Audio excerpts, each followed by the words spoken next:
अस्सलाम वालेकुम व्यूअर्स, आप देख रहे हैं मेरा यूट्यूब चैनल मेरा इस्लाम बाय बिनते हवा। व्यूअर्स, मेरा आज का वीडियो का टॉपिक है कि तौबा की ताकत कब सल्ब हो जाती है और तौबा कबूल होने की एक मुकम्मल जो अलामत है वो है क्या। तौबा कब कबूल होती है, हमें कैसे पता चलेगा कि हमारी तौबा कबूल हो गई है।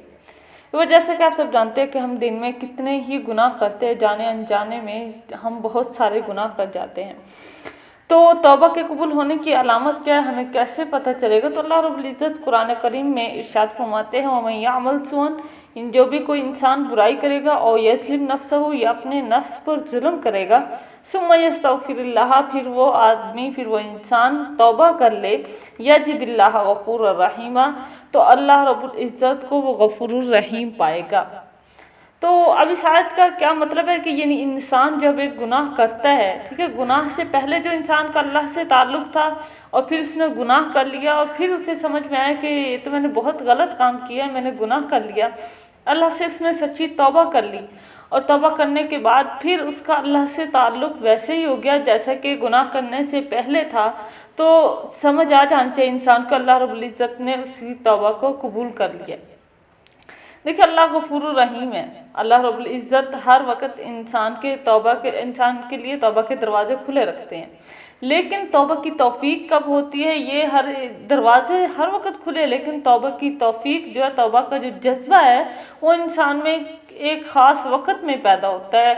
यानी कभी कभी ऐसा होता है, हम आमतौर पर ज़बान से कह देते हैं अस्तगफिरुल्लाह या तौबा मेरे अल्लाह के मैंने ये गुनाह किया, वैसे अल्फाज कह देते हैं, लेकिन जो एक जज्बा पैदा होता है जिससे हम सच्ची तौबा करते हैं, वो एक ख़ास वक़्त में या किसी ख़ास वजह से हमारे जहन में आती है। हमारे दिल में तौबा का जज्बा एक ख़ास वक़्त में पैदा होता है। तो देखिए, जैसे आप सर्वे करके देख लें कि जवानों में तौबा करने का जज्बा ज़्यादा होता है बनिस्बत बूढ़ों की, ठीक है। हालांकि जो मतलब बूढ़े होते हैं वो गैर मुस्लिम रहे हैं जवानी में, अब वो बूढ़े हुए हैं तो वो अपने जवानी वाली ज़िंदगी तो नहीं गुजार सकते। अब वो बूढ़े हो गए हैं, चारपाई पर पड़े हैं, या वैसे ही बूढ़े हो गए हैं तो उनकी उम्र 90 के करीब हो गई है, तो फिर उनके लिए तो इस्लाम कबूल करना आसान है, ठीक है। एक इस्लाम कबूल करना, नेकी करना या ना करना एक बात की बात है, लेकिन इस्लाम कबूल करना, दीन को कबूल करना, ये एक आसान काम है, लेकिन वो इस्लाम कबूल नहीं करते हैं क्योंकि उनके नज़दीक दीन को मतलब इस्लाम कबूल करना आसान है, लेकिन इस्लाम पर अमल करना उन्हें बहुत मुश्किल लगता है। और इसके अलावा जवानों में ये जज्बा क्यों बहुत ज़्यादा होता है, क्योंकि जैसे यूँ करें कि एक गाड़ी है, नई गाड़ी है, उसका जैसे एक्सीलेटर तेज़ होता है वैसे ही उसकी ब्रेक्स भी तेज़ होती हैं। ऐसे ही एक इंसान है कि इंसान जवानी में जितने गुनाह करने के उसके अंदर ताकत ज़्यादा होती है, अल्लाह ने उसके अंदर तौबा की ताकत भी उतनी ही ज़्यादा रखी है। यानी इंसान को कोई जवानी में है, जवान इंसान है, मर्द है चाहे औरत है, अगर कहीं भी मतलब किसी के मौलवी साहब के पास गया, किसी आलिम के पास गया, वहाँ जाकर उसे कुछ सुनकर, कोई हदीस सुनकर, कुछ किसी और से कुछ सुनकर उसे अच्छा लगा, जिससे उसके दिल में एक ईमान का जज्बा पैदा हुआ, या मुसलमान है उसके अंदर दीन की खिदमत का जज्बा पैदा हुआ, तो एक छोटी सी चीज़ से भी वो सबक सीख लेगा। छोटी सी चीज़ उसके लिए बहुत बड़ी बन जाएगी, उसके लिए लम्हा फिक्रिया बन जाएगा, उसको खुद को जहन में आएगा, उसको सोच आएगी कि वाकई मैं अब तक गलत था, अब मेरे लिए तो हकीकी रास्ता यही है, यही रास्ता है जो मुझे जन्नत की तरफ लेकर जाएगा। तो उसमें तौबा का जज्बा ज़्यादा होगा बनिस्बत किनके, बूढ़े लोगों के। बूढ़े लोगों में तौबा का जज्बा बहुत कम होता है, इसलिए वक़्त का इंतज़ार मत करें कि जब हम 80-90 साल के हो जाएंगे हम तब तौबा कर लें। हो सकता है हमें तौबा की तौफीक ही ना हो उस वक़्त, इसलिए जवानी में ही अपनी ज़िंदगी को संवार लें और तौबा करने की कोशिश करें।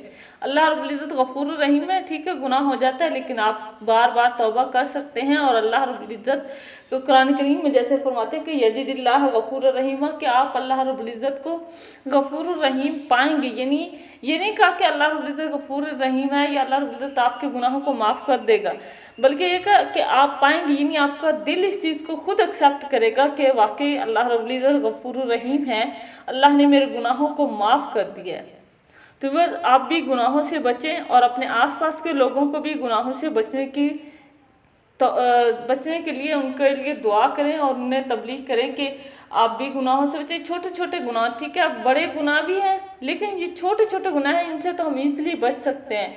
यानी किसी का हक मारा है किसी छोटे सी चीज़ के, जैसे खाने में देख लें कि आप खाना खा रहे हैं, खाने में भी अगर आपने हम से हक मारा जाता है, खाने में हम मिस्टेक्स कर जाते हैं, किसी का हक खा जाते हैं, तो ये भी एक गुनाह के ज़ुमरे में ही आते हैं। एक इंसान का हक दूसरे इंसान खा जाए तो ये भी एक गुनाह है। लेकिन हमें इन छोटे छोटे गुनाहों से, इस तरह के और भी बहुत छोटे छोटे गुनाह हैं, तो आप उन गुनाहों से बचें और अपने आसपास के लोगों को भी बताएं। तो व्यूअर्स, उम्मीद करती हूँ आज की वीडियो आपको पसंद आएगी। प्लीज़ आप मेरी वीडियो को लाइक करें, शेयर करें और मेरे चैनल को भी सब्सक्राइब करें। मिलते हैं एक नई वीडियो के साथ, तब तक के लिए अल्लाह हाफिज़।